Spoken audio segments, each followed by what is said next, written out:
Esta é uma mensagem bíblica produzida pela Igreja MSBN Oeiras ao Corpo de Cristo.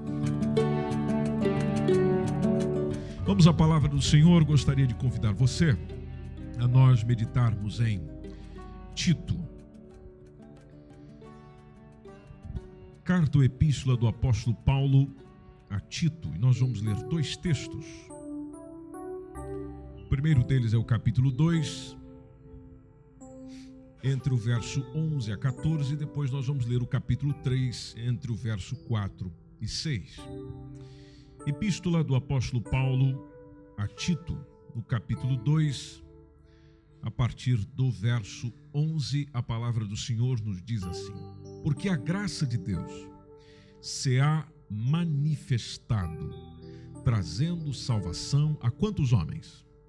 Todos os homens, ensinando-nos que, renunciando à impiedade e às concupiscências mundanas, vivamos neste presente século sóbria, justa e piamente, aguardando a bem-aventurada esperança e o aparecimento da glória do grande Deus e nosso Senhor Jesus Cristo, o qual se deu a si mesmo por nós, para nos remir de toda iniquidade e purificar para si um povo seu, especial, zeloso de boas obras.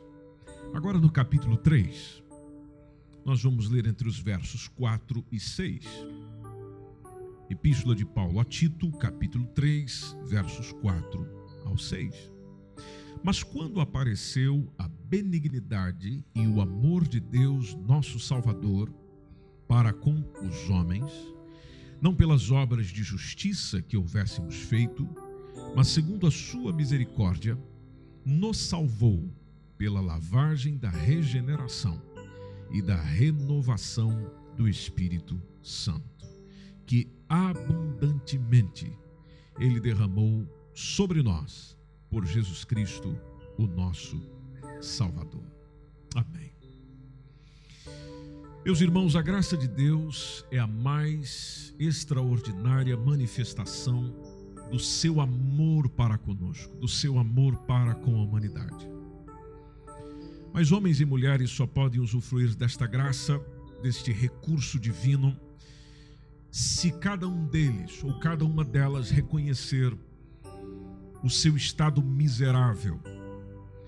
Quando falo de estado miserável, naturalmente é em termos espirituais.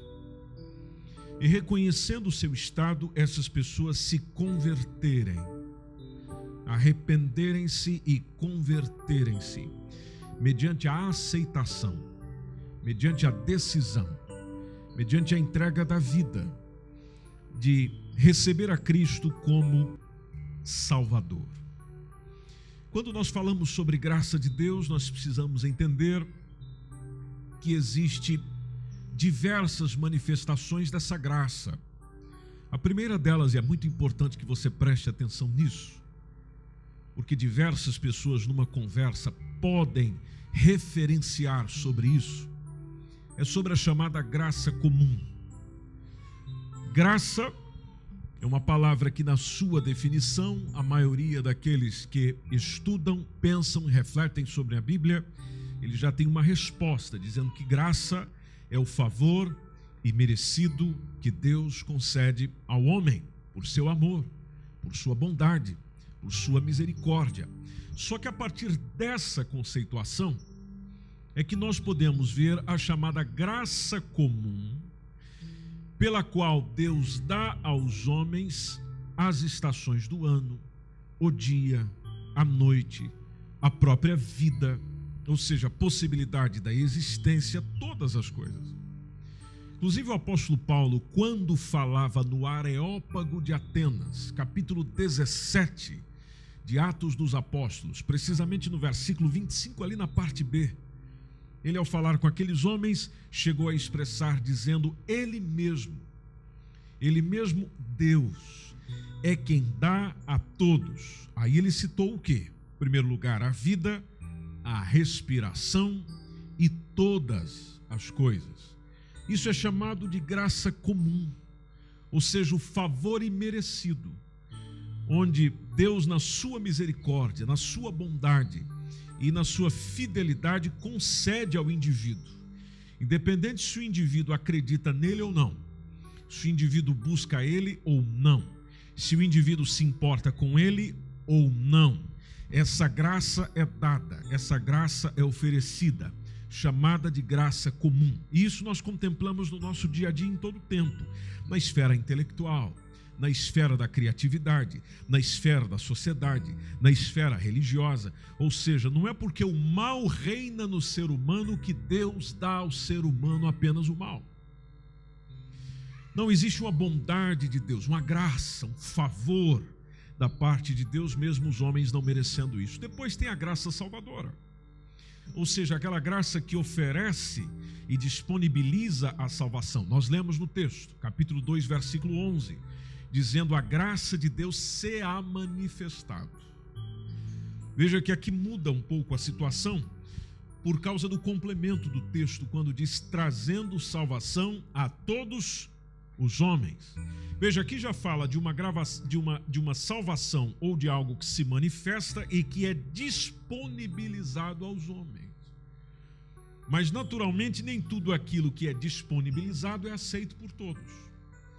Por isso que para a graça salvadora ter efeito, ela depende justamente da decisão do homem de receber Cristo como seu único e suficiente Salvador.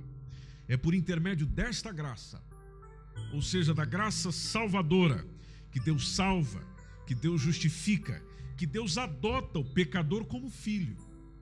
É o que nos diz, por exemplo, João capítulo 1, versículo 12.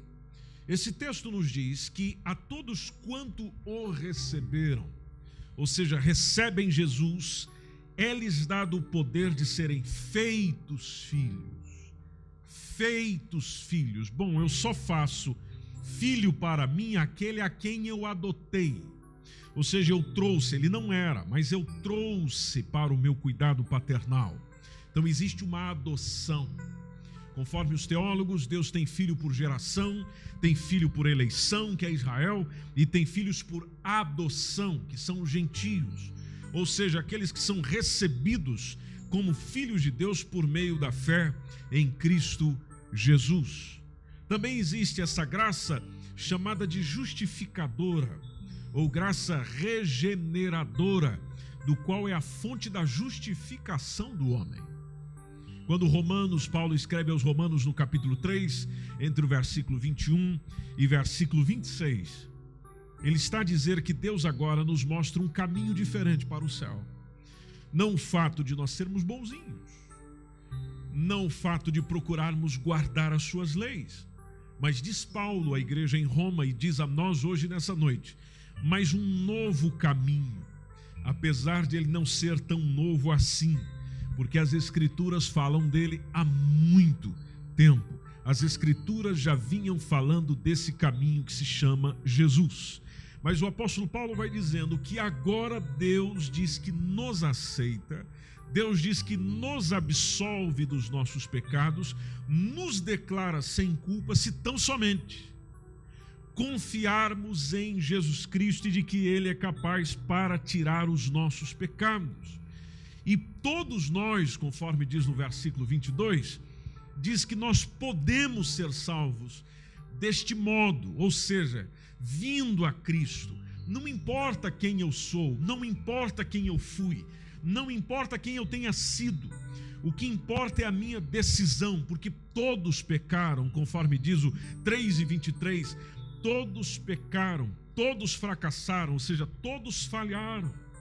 Todos, por terem falhado, não conseguiram alcançar o ideal, a meta gloriosa da qual Deus coloca todos aqueles que querem justamente se relacionar com Ele. Mas lá está o Paulo no versículo 24, dizendo que agora o Senhor nos declara sem culpa daquilo que nós lhe fizemos, se tão somente confiarmos em Jesus Cristo, aquele que na sua bondade, veja que interessante, aquele que na sua bondade, e ali é onde tem o texto dizendo pela sua graça, existe uma redenção, porque Ele tira os nossos pecados gratuitamente. O versículo 25, Paulo está dizendo quem é que o enviou. Ele diz no verso 25 que quem o enviou foi justamente Deus, para lavar o nosso castigo por meio do seu sangue. Aliás, o castigo, melhor dizendo, dos nossos pecados por meio do seu sangue. A ira que Deus tinha contra nós, contra pecadores, tudo aquilo foi colocado sobre Jesus. E agora, o que eu fico? Bom, eu fico com a fé. A fé em quem? A fé neste mesmo Jesus, que me abre a possibilidade de ser salvo desta ira. Porque a ira de Deus permanece não sobre o salvo, mas sobre o pecador. Ou seja, sobre aquele que caminha para uma perdição. Então é uma possibilidade de desfrutar dessa oportunidade a todo ser humano, no qual ele tem a condição de dizer: eu nasci de novo, eu sou uma nova criatura. Quando eu me tornei cristão, ou quando eu recebi Jesus, eu me tornei uma pessoa totalmente nova, porque Deus trouxe algo novo para mim. Graça salvadora, favor, salvação. Depois disso, a pessoa toma parte na família de Deus. É o que nos diz Efésios 2:19. A palavra do Senhor nos diz que nós não somos mais estrangeiros. A palavra do Senhor nos diz que nós não somos mais forasteiros. O texto diz que nós somos concidadãos. Ou seja, você passa a ter uma outra cidadania, uma nova cidadania dos santos e da família de Deus. Essa graça, minha gente querida, não age só ali no momento da salvação, não, ela continua. Por isso que também é chamada de graça santificadora. A graça de Deus, ela só pode ser eficaz na nossa vida, ou na vida do convertido, ou na vida daquele que se aproxima do Senhor, se houver uma disposição de negar a si mesmo para ter uma vida de santidade. Quando Jesus diz para negarmos a nós mesmos, ele fala da coisa mais difícil que tem. Só que a falta da autonegação, ou a falta de negar a mim mesmo, pode me impedir de ver o Senhor. Hebreus capítulo 12, versículo 14, diz o texto para nós seguirmos a paz com todos. Depois o escritor acrescenta dizendo: e a santificação, e a separação, e a aproximação de Deus, sem a qual ninguém verá o Senhor. Nas Escrituras, a graça comum, a graça salvadora, a graça justificadora e regeneradora, a graça santificadora, mostra a manifestação da graça de Deus por nós. No capítulo 2, a partir do versículo 11, relembrando o que a gente leu, está a palavra de Deus nos dizendo que a graça de Deus se há manifestado, trazendo salvação. Trazendo salvação. Não só a salvação da condenação do inferno, mas a salvação de mim mesmo. E se você observar no versículo 12, está o apóstolo Paulo dizendo que isso nos ensina, ensinando-nos que, renunciando, olha a referência renúncia, ou seja, renunciando à impiedade, renunciando às concupiscências, os desejos mundanos, nós vivamos neste presente século, em pleno 2018, caminhando para 2019, de uma maneira sóbria, de uma maneira justa e de uma maneira piedosa. Tanto que no verso 13 ele está dizendo: olha, enquanto vocês fazem isso, aguardem aquilo que provoca esperança, que é a bem-aventurança do aparecimento da glória do grande Deus, do Senhor Jesus Cristo, que a qualquer momento se manifestará. E ele se deu a si mesmo por nós. Por que você não pode dar a si mesmo por ele? Aquele que entregou tudo o que tinha em teu favor, por que não pode receber o tudo teu? Por que você não pode devotar a Ele toda a sua vida, toda a sua existência, sua mente, seu coração, seu espírito, sua alma? Se Ele se entregou por inteiro, por que você não pode ser inteiro dEle? O texto diz que Ele se deu a si mesmo por nós. E Ele não fez isso pensando em qualquer coisa, não. Ele fez isso para nos remir do nosso pecado, remir da nossa iniquidade e purificar a cada um de nós. Para sermos gente boa, para sermos gente especial, gente zelosa, gente de boas obras, gente que se preocupa não só consigo, mas com o outro. Por isso que no capítulo seguinte, que é o capítulo 3, se a gente tomar desde o versículo 1, o apóstolo Paulo está dizendo: olha, ô Tito, ensina o pessoal, admoesta o pessoal, passa para eles que existem alguns comportamentos, algumas medidas de ação que eles têm que ter. Tem que ter por quê? Porque isso reflete o caráter de Deus neles. Em primeiro lugar, conforme diz o capítulo 3, versículo 1, é que eles se sujeitem aos principados, a potestades. Eu sei que às vezes esse texto pode fazer uma confusão, às vezes quando fala de principados e potestades, a gente lembra da referência do apóstolo Paulo em outro momento, do qual existe uma associação a forças malignas. E aí a gente lê esse texto e fica, mas pera lá, o texto está dizendo para eu me sujeitar a principados, a potestades. Não, aqui tem a ver com autoridade. O texto diz que lhes obedeçam, que estejam preparados para toda boa obra. Só esse toda boa obra já dispensa o maligno, porque o maligno não tem nada de bom para a gente.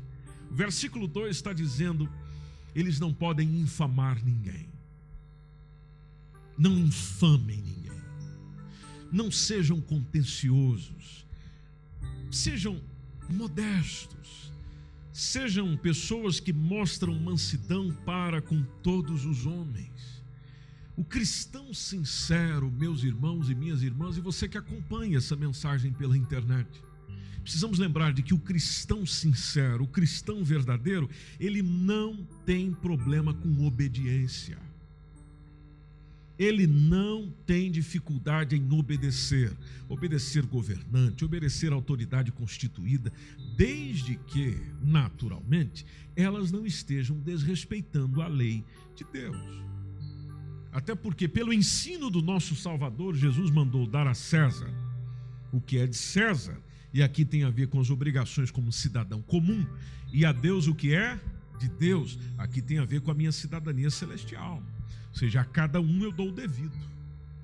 Sobre esse relacionamento do cristão que está no versículo 2, aqui tem 4 comportamentos. Observe na sua Bíblia, tem 4 comportamentos que são éticos.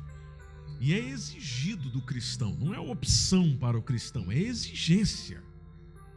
Em primeiro lugar, está dizendo para nós não infamarmos a ninguém. É pecado muito grave caluniar alguém, seja na igreja, seja fora da igreja. Inclusive isso pela justiça pode dar sanção judicial. Eu posso ser condenado pela justiça dos homens por infamar, por caluniar. Agora eu te pergunto, imagine na justiça divina. Normalmente a infâmia, ela é ditada com a intenção de prejudicar o outro, o comentário para prejudicar o outro. Agora, o cristão é chamado a ter o fruto do Espírito, e dentro do fruto do Espírito está a benignidade. E benignidade é a qualidade de quem só faz o bem. Ele está comprometido com o bem, ele está comprometido com aquilo que é bom. Deixa eu te citar um exemplo bíblico. Você conhece, nós estamos no período de voltarmos nessa história do nascimento de Jesus. Como você bem sabe, Jesus foi formado no ventre de Maria de uma forma sobrenatural, não houve a participação de José. Mas quando chegou ao ouvido de José, Maria, ou a sua esposa está grávida, interessante quando a gente lê Mateus 1:19, que o José, seu marido, como era justo, porque se ele não for justo, ele não tinha se preocupado com isso, e a não querendo fazer o quê? Infamar. Olha lá, não querendo infamar, não querendo prejudicar Maria, mesmo sendo um negócio que ele não compreendia muito bem. Que é a primeira vez que a gente vê uma mulher ficar grávida do Espírito Santo. Veja, ele mesmo não entendendo, mesmo não percebendo, mas por ser justo, o que ele colocou no seu coração é: eu vou deixá-la secretamente, porque eu não quero infamá-la, eu não quero caluniá-la, eu não quero prejudicá-la. Veja, isso é que é louvável, isso é que é um comportamento de um cristão.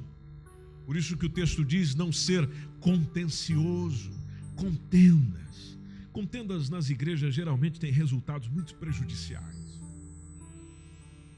Infelizmente nós vemos pessoas contendendo uns com os outros por causa de interesses políticos, por causa de interesses pessoais.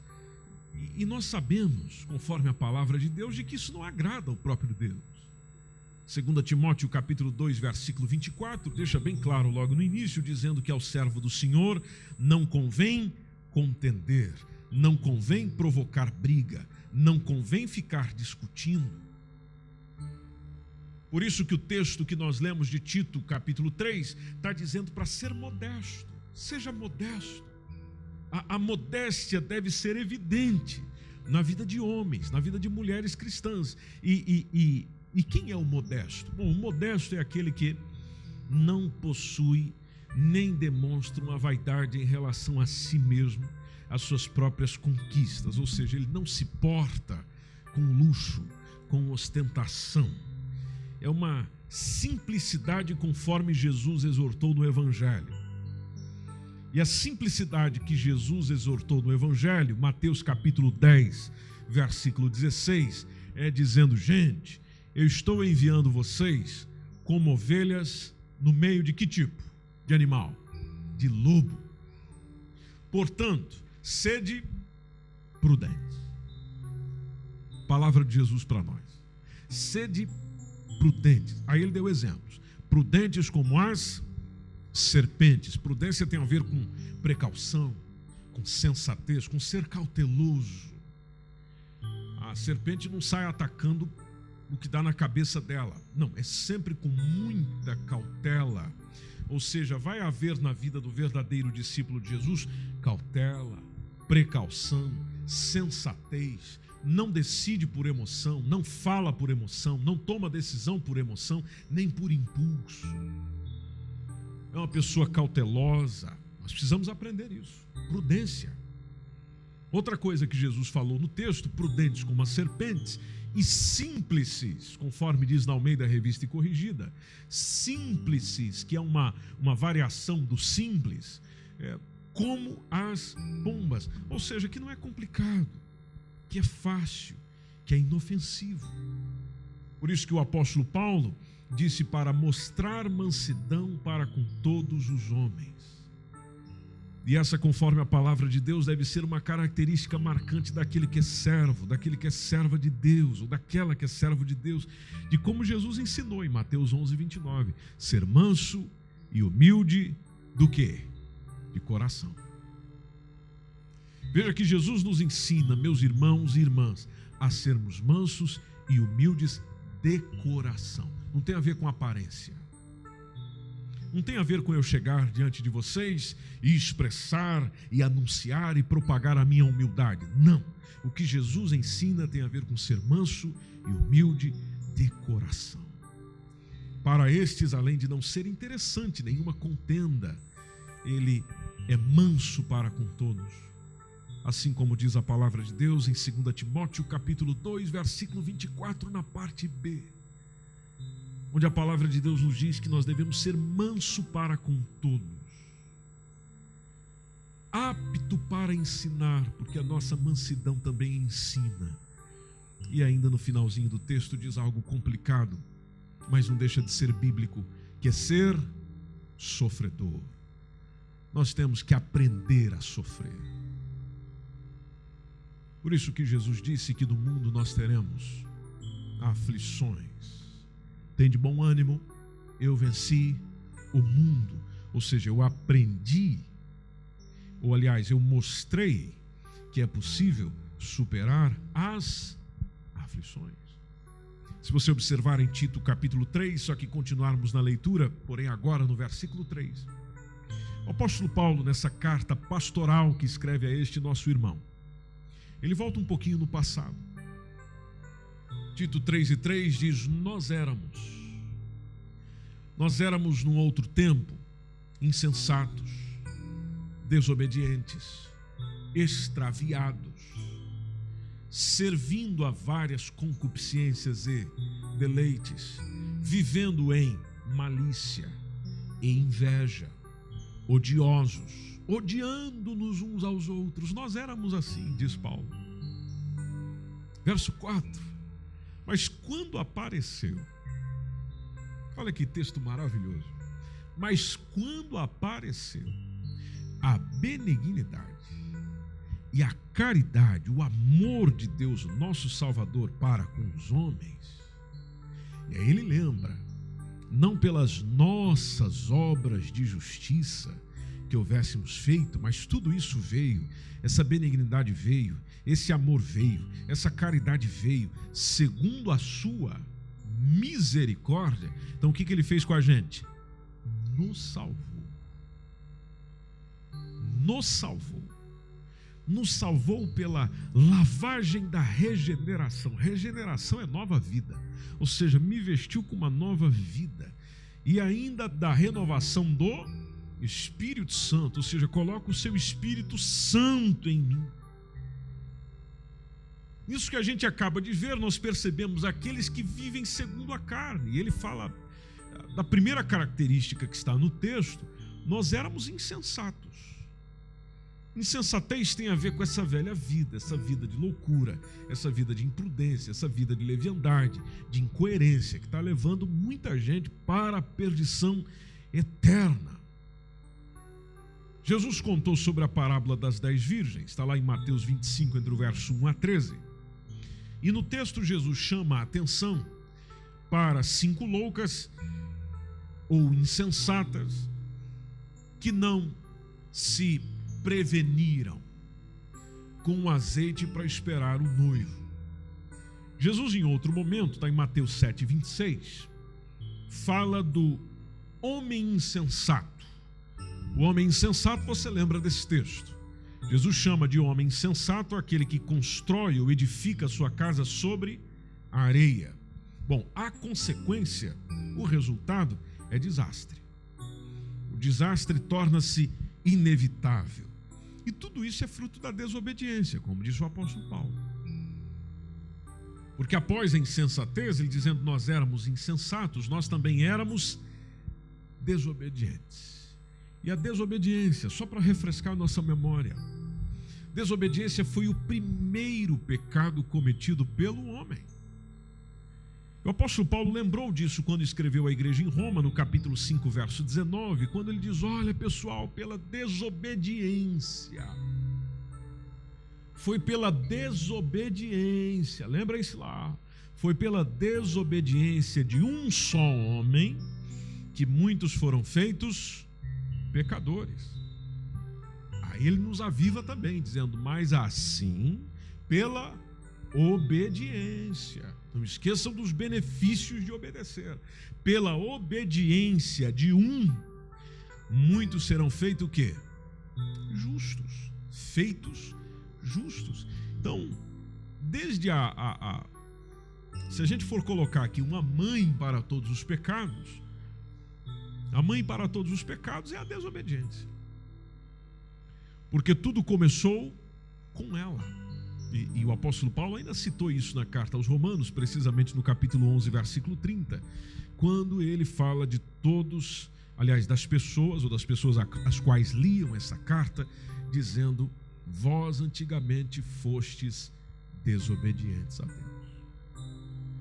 Mas Deus é tão bom, Deus é tão maravilhoso, que vocês alcançaram misericórdia pela desobediência dos outros. No contexto, ele está mostrando a desobediência de Israel, do qual trouxe benefícios para aqueles que não são ou não eram povo de Israel, os gentios. Tanto que, biblicamente, quando você vai no Novo Testamento, vais encontrar essa citação várias vezes. Os pecadores sendo chamados de filhos da desobediência. Filhos da desobediência. Bom, se a desobediência tem filhos, então ela é a mãe de todos os demais pecados, porque tudo começou nisso.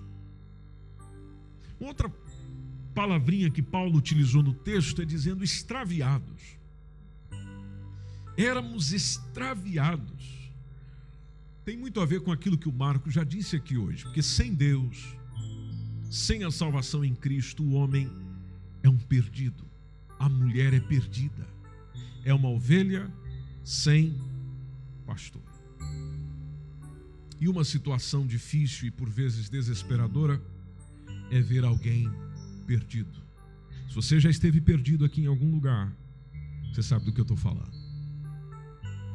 É terrível. Jesus, quando olhava para as pessoas, via cada uma delas perdida.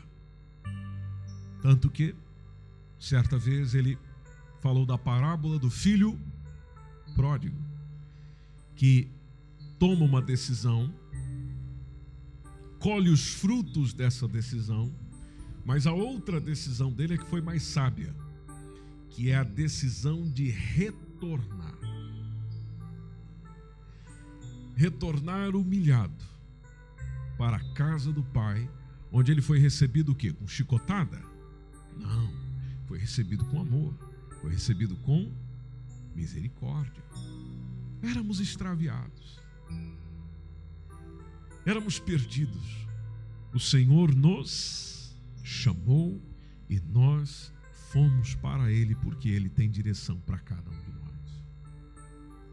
O apóstolo Paulo disse, olha, nós servíamos a várias concupiscências, aos nossos desejos, aos nossos deleites. Talvez na sua Bíblia tenha uma outra tradução que fala de paixões, prazeres que vão dominando a vida do homem sem Deus.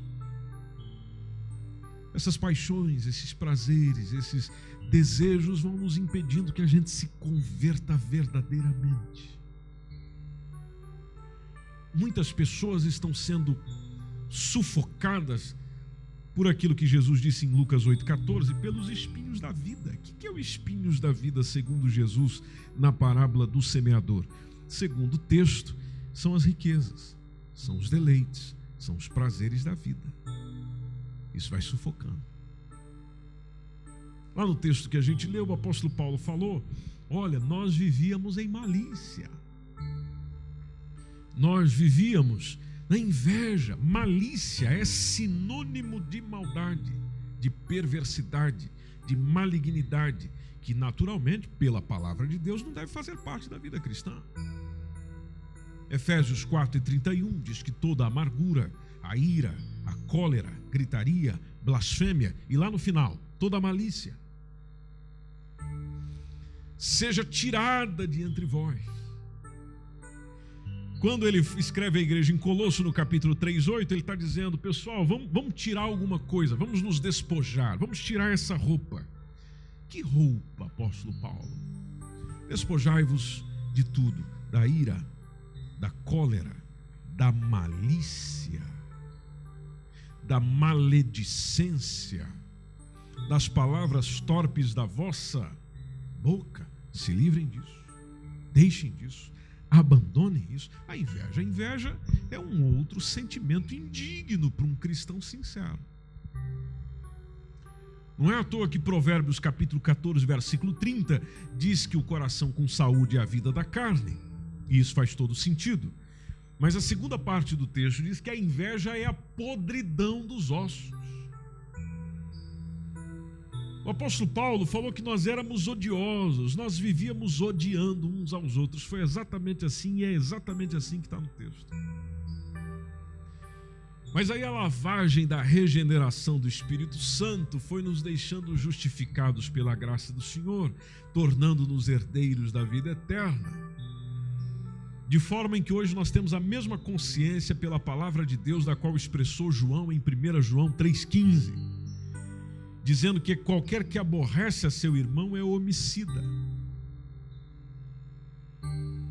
Se eu odeio alguém, eu já estou matando.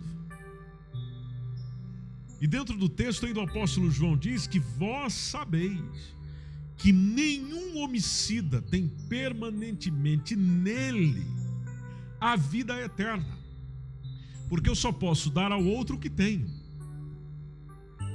Eu só posso compartilhar vida eterna com o outro se eu a tiver. Eu só posso expressar vida eterna para o outro se aquilo realmente habitar em mim, senão é morte. As minhas palavras são de morte. As minhas palavras é para matar. Meu sentimento é para matar, é tudo morte. É como diz alguém, eu quero que você morra.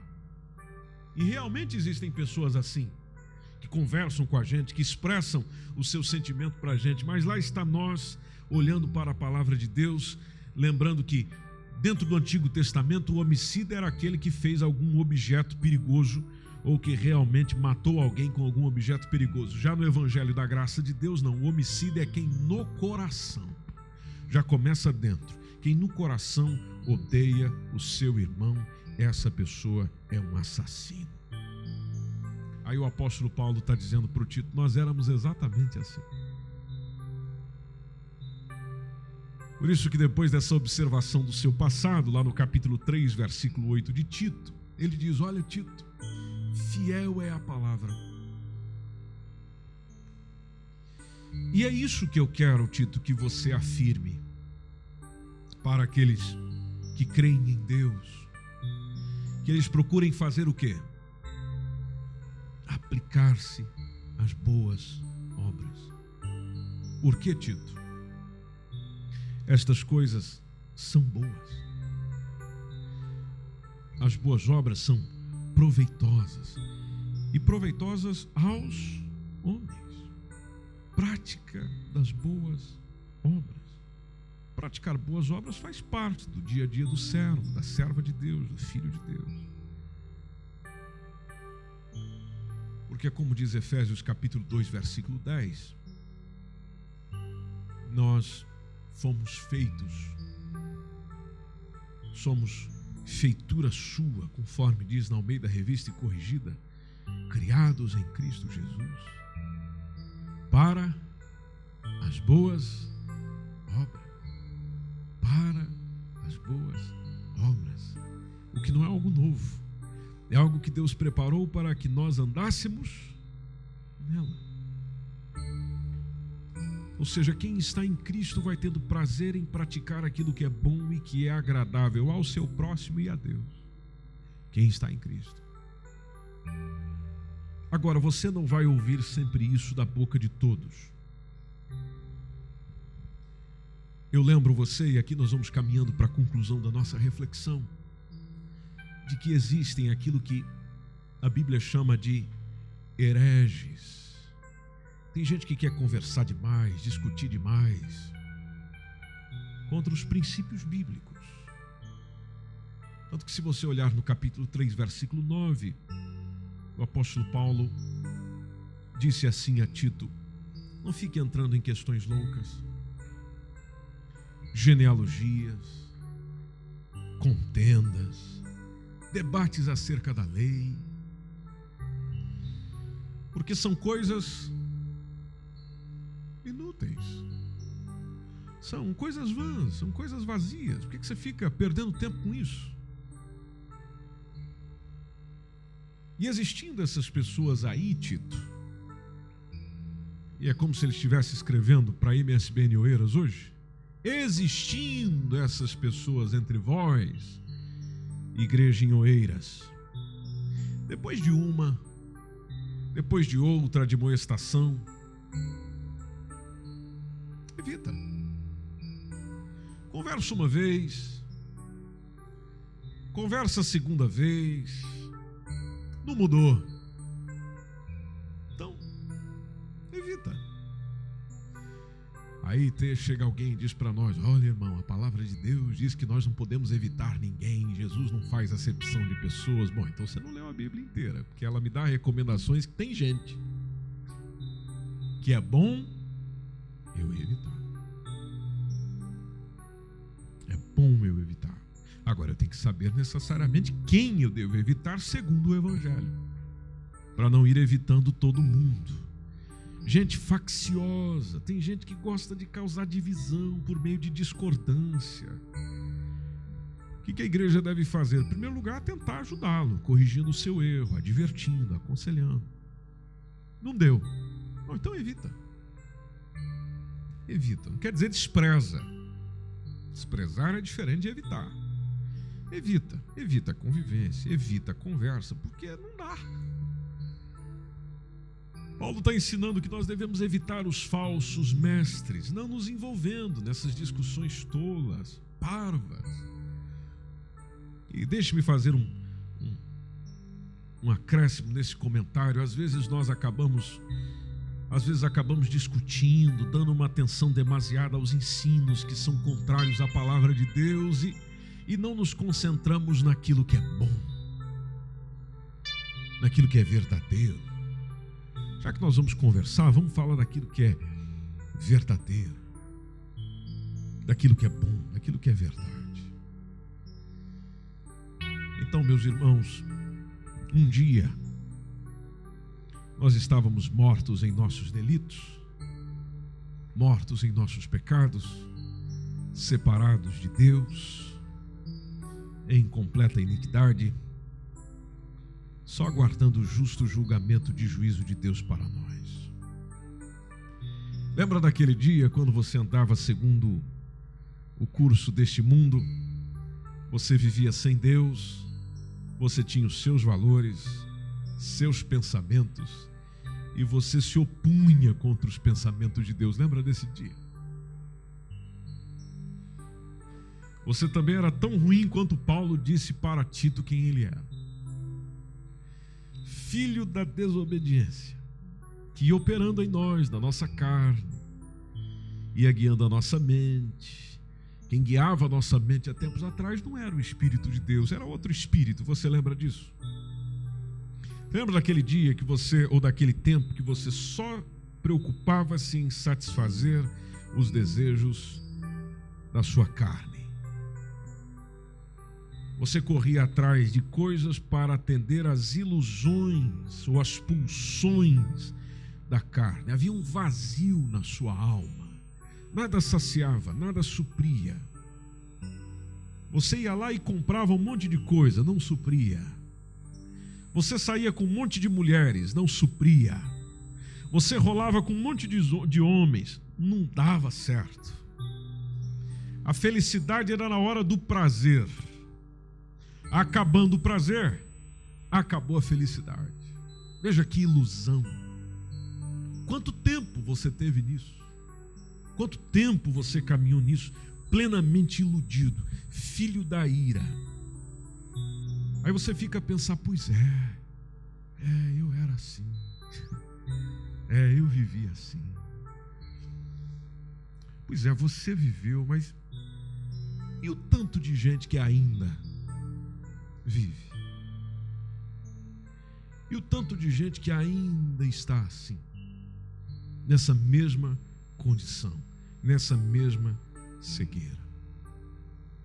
A boa notícia, e a gente precisa anunciar essa boa notícia, e aqui eu faço isso com a citação de um texto que está em Efésios capítulo 2, entre o verso 4 e o verso 7, onde a palavra de Deus nos diz assim: Deus que é riquíssimo em misericórdia, pelo seu muito amor com que nos amou. Vai pensando um pouquinho comigo no texto aí. Eu sei que você está caindo de sono, mas daqui a pouco você vai para casa, coloca o seu pijama e dorme gostoso a noite inteira. Segura um pouquinho aí, vai só meditando comigo nisso. Deixa o Espírito Santo ir enchendo a tua alma e o teu espírito, já que o corpo está vazio pedindo um hambúrguer bem gostoso. Mas daqui a pouco você trata disso. Veja o que diz o texto. Com o seu muito amor com que nos amou, estando nós ainda mortos em nossas ofensas, o que ele fez com a gente? Nos vivificou, nos trouxe vida juntamente com Cristo. Pela graça sois salvos. Pela graça sois salvos. Pela graça sois salvos. E ele ainda nos ressuscitou. juntamente com Ele. Nos fez assentar nos lugares celestiais em Cristo Jesus, para mostrar nos séculos que estão por vir ou nos séculos vindouros as abundâncias, riquezas, as abundantes, melhor dizendo, riquezas do quê? Da sua graça. Abundantes riquezas da sua graça, pela sua benignidade para com quem? Conosco, para comigo. Demonstrado isso em qual pessoa? Na pessoa de Jesus Cristo. Essa foi uma mensagem bíblica produzida pela Igreja MSBN Oeiras para o Corpo de Cristo. Siga nas nossas redes sociais, Facebook e Instagram. E também subscreva o podcast e o nosso canal no YouTube.